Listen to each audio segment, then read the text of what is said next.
umiikot yung washing, naliligo na rin ako. So, parang feeling ko lalagnatin ako, hindi ko alam. Parang pagod na pagod ako, dami ko kasi ginawa ngayong araw. Umaga pa lang napagod na ako. Dami kong tinupi. Tapos naglinis ng bahay. Kasi naglalaba pa rin ako. Yung sapin ko naman dito sa higaan ko lang yan. Kasi feel ko ano na. Amoy pawis. Ayoko pa naman ang galing yung amoy yung higaan. Gusto ko mabango dyan.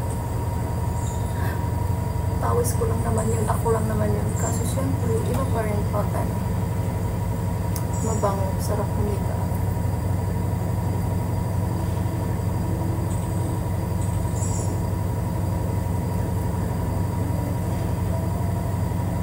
Bilisay naman yun natuyo kasi wash. Dry. Dryer. Sa dryer na siya. Pagtapos niya kumipot, unting sampay na lang, unting hangin, tuyo na.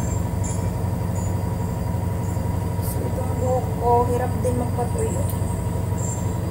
Minsan natamad ako basa itong buhok ko kasi hirap magpatuyo. Tagal matuyo, besh. Gusto kong humiga, sakit kasi yung ulo ko. Anyway, bye for now.